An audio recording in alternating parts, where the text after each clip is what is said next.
Everlasting love made me a Democrat. Unconditional, would you get it that? Count on me, I'll be there. Gifted rap from God to become one and bodies touch to the morning. This is Matthew. Hey, and I'm Sasha, and you're listening to Crazy Luv Stories. In my therapy practice, I hear some crazy stories. And as a journalist, I have to tell some of those stories. We've got a good show for you guys. I've got the keys to what men find attractive. And we're throwing it back, taking it all the way back to high school. So sit back, relax, and enjoy. Crazy Luv Stories is a Simon Says Creative Works production. Our theme music is composed by Jordan J. River. Follow us on Twitter at Crazy Luv Stories. That's LUV. For more dating and relationship advice, check out New Perspectives by Matt Phifer. Visit his website at newperspectivesdating.com. I was listening to a podcast today on my way home from work, and it kind of had me thinking, when the heck did dating become so difficult? It featured 4 single women that were a part of a focus group. Waiting to exhale.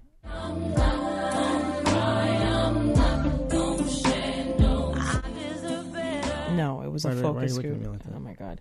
It was a focus group. Mm-hmm. And the host was sort of asking them all these questions about dating and things that they preferred. And most of them, because they're so turned off from dating, mm-hmm. were basically saying they preferred to be single and they just didn't want to bother with the whole scenario. It just kind of led me to thinking, when did it get so hard? I remember my first date, I was in high school, and it just seemed so easy back then. Mm-hmm.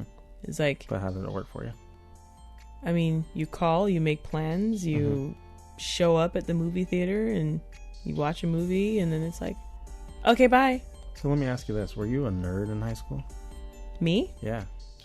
No, I wasn't a nerd, but I was smart. But like a nerd. What else? I was smart, and I got along with a lot of people and did cool things. I played a little bit of sports, but what does that have to do with anything? Well, it has a lot to do with a lot of different things. So you were pretty popular in high school. Do you remember who the most popular person in high school was? You don't have to say their name, but do you remember that person?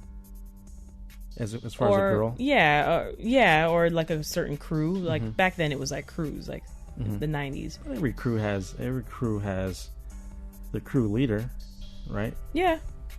And what was that person like? I don't know, they just seemed like the person that everyone in the crew wanted to be like, or the person that just had it all together, the person that would be the center of the fight if there was a fight, just their go-to. And I'll speak for the guys. There's always a more dominating male, usually captain of the football team type, right? Yeah. Someone who's really popular. Girls want to be with him. Guys want to be like him. Class clown, but not to the point where the teachers can't stand him. And for the girl, it's usually more of like the captain of the cheerleading team, right? Right. What is it about these people that draws people in?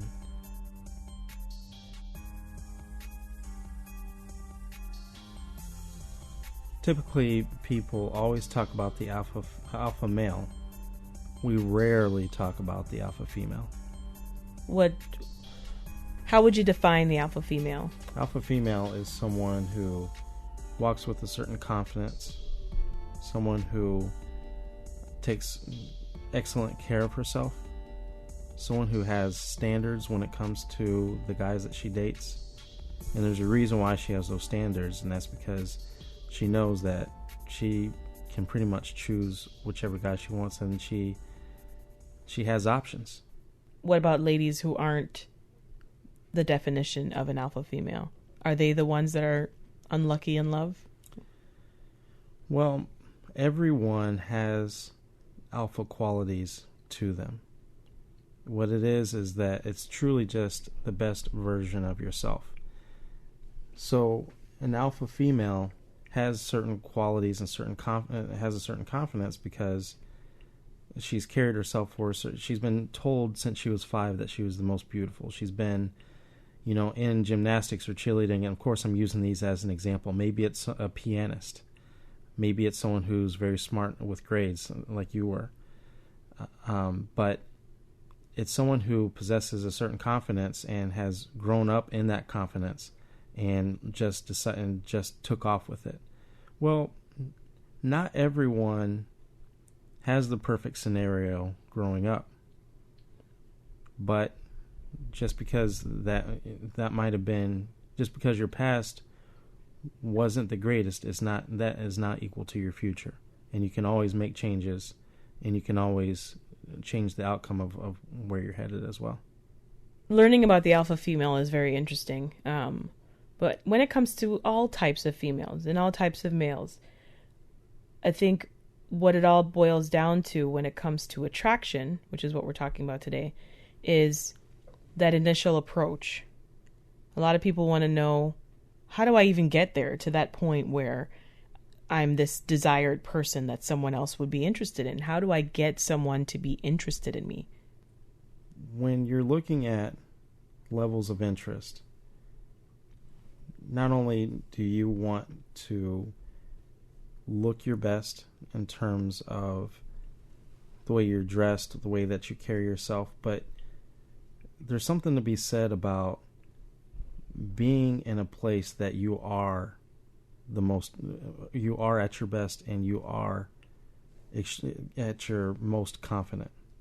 What I mean by that is some girls don't feel comfortable in the club all the time.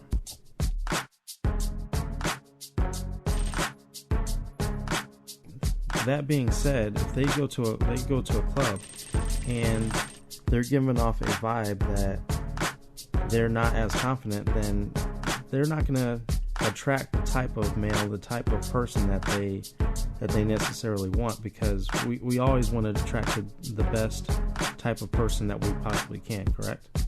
Right. So for some people, that setting might be, I'm just throwing things out, might be a bookstore, it might be a gym, it might be happy hour, it might be at work. But wherever you are most confident in is a place that you should spend more time in. Most people, when they're looking for someone, they go straight to the club. They go straight to the bar. And that's not always where you are going to be your most presentable. It's not always going to be where you're at your most confident. I know that many women are guilty of this. You tell me if this is something that men do. But before they even get to that point, they write a list. They make a list. They have like a wish list of what they're looking for in a mate. Mm-hmm. And they strive to achieve everything that's on that list.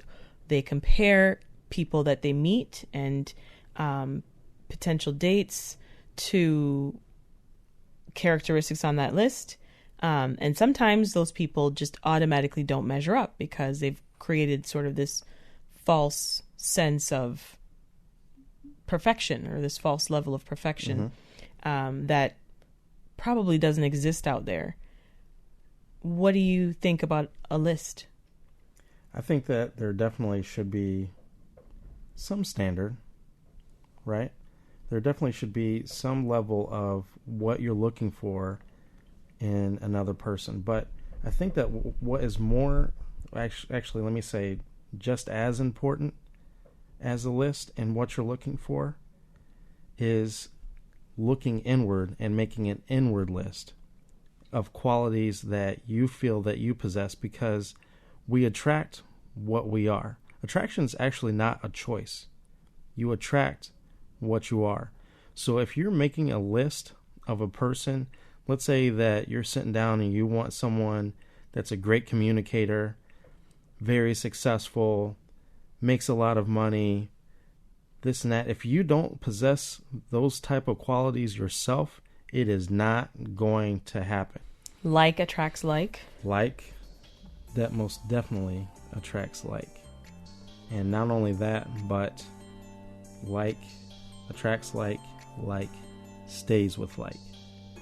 So what tends to happen a lot is we meet people, and of course there's a courtship and you start dating, and when like does not attract like, and there's differences, they explode in our face. So how frustrated would either one of us be if we met someone that was extremely needy and couldn't, there's times where you work extremely late. There's times where I'm up very early in the morning or gone pretty much all day. And then even once we do come home, we're still working. Right. Someone who's needy would not appreciate that, not one bit, and it would drive them nuts. They'd constantly want your attention. There's times where we don't talk at all during the day, right? Yeah. And we're perfect. Today was one of those days, actually. Yeah. Did you call me at all? No, you didn't. No. Mm-mm. And I was just so busy, I didn't notice until right now. For some people, that would drive them nuts, and that's fine. Some people, they want, a certain level of communication throughout the day, but you have to be honest with yourself. Am I giving off? Am I the type of person that I want to attract? And if you're not, all's not lost. You just need to work on some things. If you're a bad communicator and you want someone who is a good communicator, then learn how to communicate. Study it.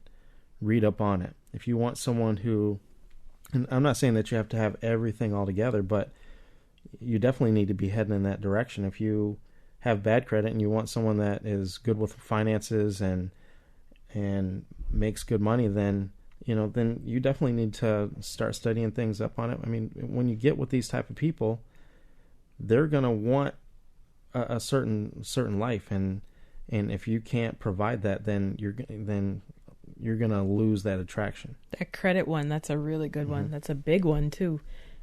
People seem to take that for granted and just think that they can just lean on the other person when they've just completely messed up theirs. And it's like, no, that's not how it works. So that's a huge indicator of how much, how responsible you've been before meeting this person. I asked some people some questions with relation to attraction. One of the things that came up was, what does it take to find what you want in a new relationship? Rewind what we just said. So everything that we just said as far as like attracts like. Yeah. A lot of people stay in the house and they don't do anything. You need to fill your schedule. You need to go out. You need to meet new people. I remember a time you and I went to, this is also key. I'm going somewhere with this, so just be patient for 1 second. Okay. You and I went to watch a comedy club. We went to a comedy club to watch Bill Bellamy. And you remember that lady that was in front of us? God, I hope she's listening to this right now. She was so freaking rude. In front of us? In front of us in line. Oh, in line. Yes, I remember her. I remember her. Asked her a simple question. Yeah. All I wanted to know was if this was the line for the 10 o'clock show. Because, we had VIP sections and this and that. And I was just trying to figure out if I had to wait in line or if I could just go right through. And she could barely turn, gave me a half answer, and so where I'm going with this is that she doesn't know who I am. Even if I am there with my girlfriend, she doesn't know my friends. She doesn't know she was single. Just I want to make that clear. Yeah. Very, very single. She was clearly single. Right. And she doesn't know if I have friends. I mean, she could have easily been much more open, much more pleasant, sparked a conversation, and you just don't know what happens. You don't know if someone has a son, if they're like an older gentleman, older woman. You just don't know. People go places and they're not open anymore. They turn people off. They feel like people are bothering them constantly. What type of person wants to hook people up with? People used to hook people up with friends and just say things all the time. Long before you and I met, I remember I was working at Verizon, and I was very pleasant to this woman, and she gave me her daughter's number.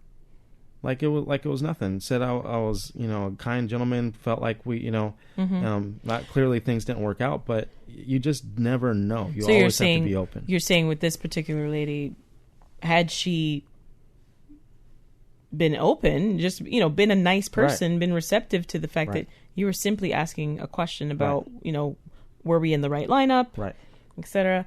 She never knows. You could have had someone that she could have connected with, and right, you could have put her in touch with someone that she might have been compatible with. Right. So A, become the best version of yourself.